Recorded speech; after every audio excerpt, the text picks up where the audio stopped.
Welcome back. A warm welcome to all of you. This incident is something I heard from one of my teachers. Although he was not a direct witness, this event happened to his own family and left a deep impact on his life. I will try to present the story exactly the way he described it. We were 3 brothers, and I was the youngest among them. Our family was not financially stable. Life was difficult. Sometimes we could afford 2 proper meals a day, and sometimes we couldn't.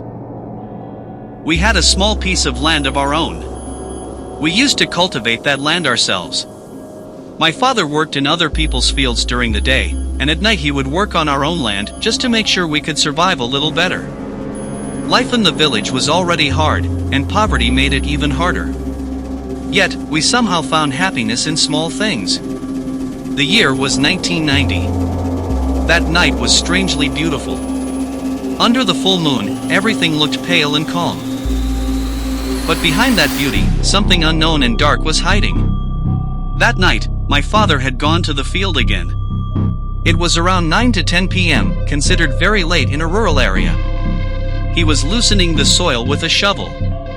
The surroundings were silent, except for the occasional sound of crickets. Suddenly, clang! The shovel hit something hard. He stopped. Then he struck again. The same sound. Curiosity began to grow. He bent down and started clearing the soil with his hands. After a while, something slowly revealed itself before his eyes. A brass pot. But it wasn't an ordinary pot. It seemed to be glowing from within. With trembling hands, my father opened it.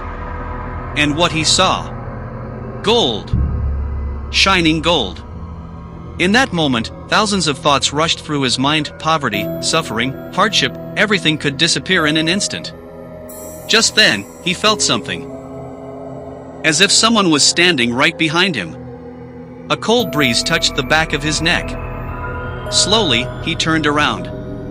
He saw my mother, standing there with food for him. He felt relieved. But when he turned back, the pot was gone. There was nothing. Only empty soil. His body went cold. Was it real? Or had he imagined it?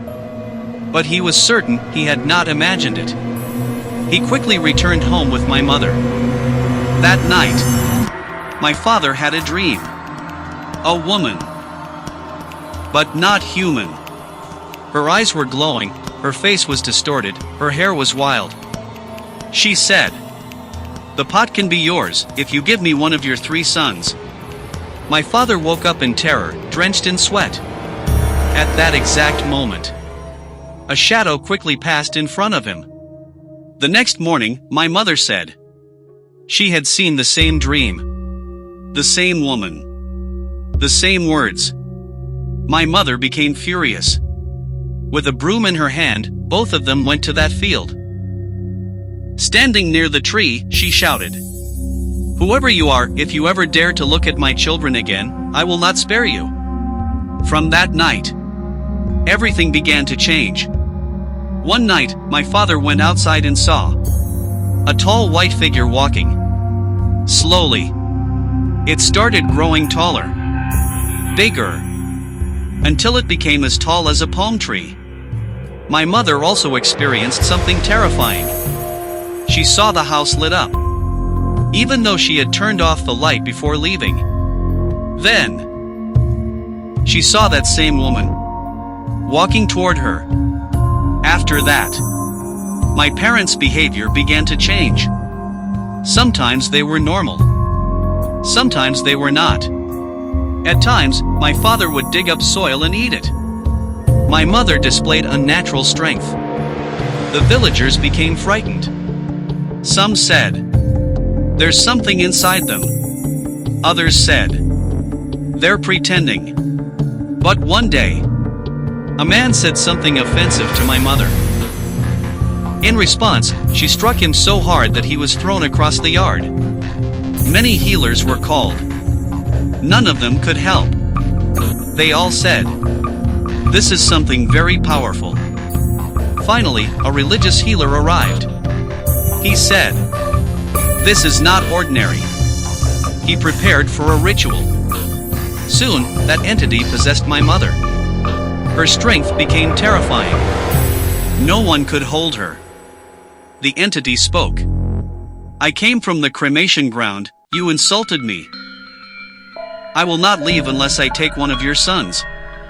The healer began reciting prayers. The wind started blowing violently. The surroundings began to shake.